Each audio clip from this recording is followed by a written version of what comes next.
अमावस्या के दिन आपको लगता है कि हमारे पूर्वजों का उद्धार नहीं हुआ, हमारे पूर्वजों का कल्याण नहीं हुआ, कहीं अधोगति में कोई चला गया है, उसका बस एक बार, रोज नहीं जरूरत है, प्रतिदिन जरूरत ही नहीं, महीने में एक बार अगर अमावस्या के दिन भी आपने चंदन के थोड़ा सा चंदन अगर मेरे देवाधिदेव महादेव को 7 स्थान पर समर्पित किया है। अशोक यहाँ पर वर्णन कर रही है, मैना, धन्य और कला की कथा कर रही है। तीनों ने सनकादि ऋषियों से मांगा। चंदन भगवान को अति प्रिय होता है और चंदन ही एक ऐसा होता है जो पितरों को भी प्रिय होता है, जिसका स्पर्श मात्र लगने से पूर्वजों का कल्याण हो जाता है। वो चंदन का 7 स्थान शिवलिंग के बताए हैं, जहां पर भूल से भी अगर कोई चंदन की उंगलियां लगा देता है, 7 स्थान ऐसे हैं जहां चंदन की मात्र उंगलियां लगा देने से ही शिव पितृलोक के पितरों को मुक्ति प्रदान करके वैकुंठ लोक का निवास दे देते हैं। 7 स्थान।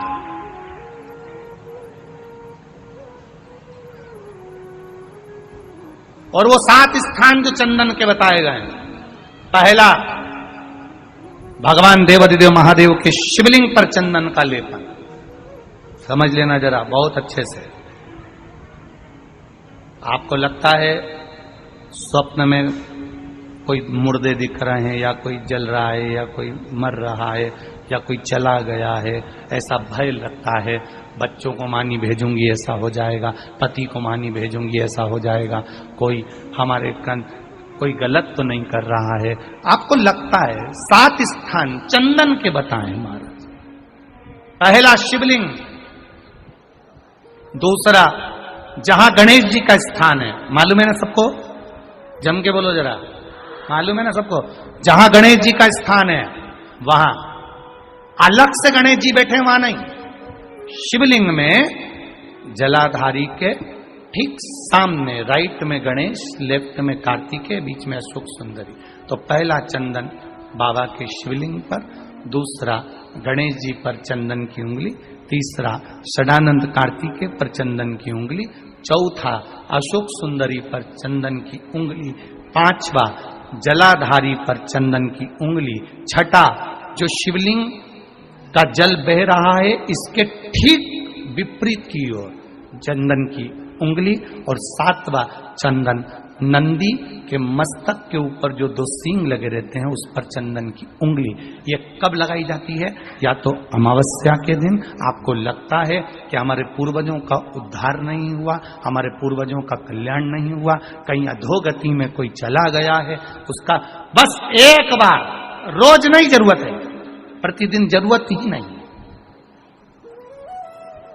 महीने में एक बार अगर अमावस्या के दिन भी आपने चंदन के थोड़ा सा चंदन अगर मेरे देवाधिदेव महादेव को 7 स्थान पर समर्पित किया है। अशोक यहाँ पर वर्णन कर रही है, मैना, धन्य और कला की कथा कर रही है। तीनों ने सनकादि ऋषियों से मांगा। चंदन भगवान को अति प्रिय होता है और चंदन ही एक ऐसा होता है जो पितरों को भी प्रिय होता है, जिसका स्पर्श मात्र लगने से पूर्वजों का कल्याण हो जाता है। वो चंदन का। आपके घर में पितृदोष है, आपको ऐसा महसूस होता है, आपको लगता है, तो किसी भी नवरात्रि के पहले जो अमावस्या पड़ती है, मान लो अपन अमावस्या पड़ी, आप एक अंदाजा लगाइए, तो जिस दिन अमावस्या रहे उस दिन चावल की कटोरी में एक कपूर का टुकड़ा रख दीजिए महाराज, छोटा सा, और कपूर का टुकड़ा रखकर उस कपूर को दरवाजे के बाहर कटोरी में ही, चावल रखी हुई कटोरी में ही उसको पितरों का स्मरण कर कर जला दीजिए। और जलाने के बाद उस चावल को कहीं भी किसी भी वृक्ष की छांव में पक्षियों के लिए डाल दीजिए। शिव महापुराण की कथा कहती है, अगर मान लो पितृ आपको कष्ट दे रहे हैं पितृ आपको तकलीफ दे रहे हैं, कोई काम नहीं होने दे रहे हैं, या कहीं आपको ऐसा लगता है कि पितरों का दोष है, तो वो पितृ दोष देवी, अब ये जो आप करेंगे ये कब कर रहे हैं? अमावस्या के दिन आप उसको रख रहे हैं। अमावस्या के दिन उसको रखकर रात भर आपने रखा कपूर के साथ में, सुबह एकम पड़ गई, नवरात्रि लग गई, उसी दिन उसको जलाकर आपने पटक दिया।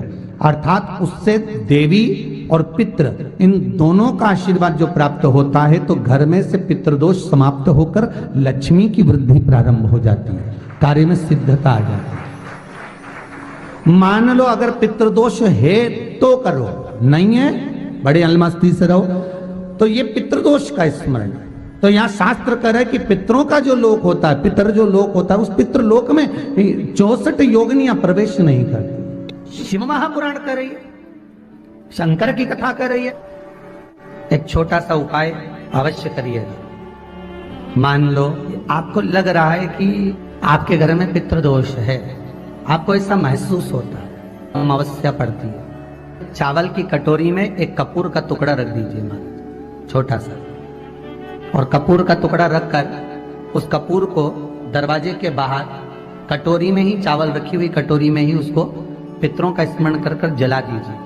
और जलाने के बाद उस चावल को कहीं भी किसी भी वृक्ष की छांव में पक्षियों के लिए डाल दीजिए। शिव महापुराण की कथा कहती है, अगर मान लो पितृ आपको कष्ट दे रहे हैं, पितृ आपको तकलीफ दे रहे हैं, कोई काम नहीं होने दे रहे हैं, या कहीं आपको ऐसा लगता है कि पितरों का दोष है, तो वो पितृ दोष देवी, अब ये जो आप करेंगे ये कब कर रहे हैं? अमावस्या के दिन आप उसको रख रहे हैं।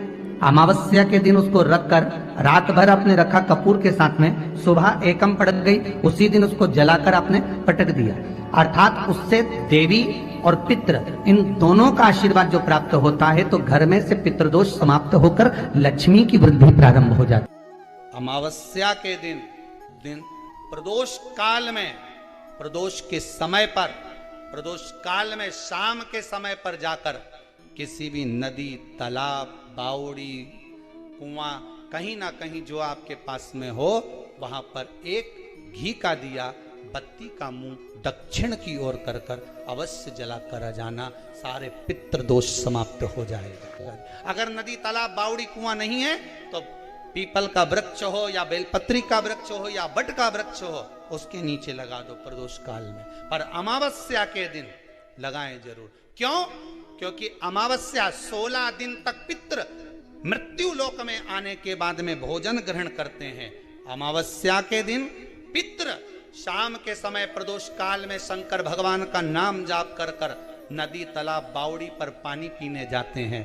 वहां से जल का आचमन कर कर पितृ अपने लोक को चले जाते हैं प्रदोष काल के समय पर। इसलिए प्रदोष काल में जलाशय के पास में बावड़ी, कुआं, नदी, तालाब के किनारे पर दिया लगाया जाता है, दक्षिण की ओर मुख कर कर बत्ती का, तो पितृ आशीर्वाद देते हुए जाते हैं कि फलो फूलो, आगे बढ़ो, उन्नति करो, तरक्की करो। ये पितरों का आशीर्वाद रहता है, पितरों का वर रहता है। आप देंगे, कुछ करा ना करा, फिर अमावस्या के दिन उस दिन दिया दक्षिण की ओर बाती का मुख कर कर। 7 स्थान ऐसे हैं जहां चंदन की मात्र उंगलियां लगा देने से ही शिव पितृलोक के पितरों को मुक्ति प्रदान करके बैकुंठ लोक का निवास दे रहे हैं। 7 स्थान, और वो 7 स्थान जो चंदन के बताए गए हैं। पहला, भगवान देवाधिदेव महादेव के शिवलिंग पर चंदन का लेपन। समझ लेना जरा बहुत अच्छे से।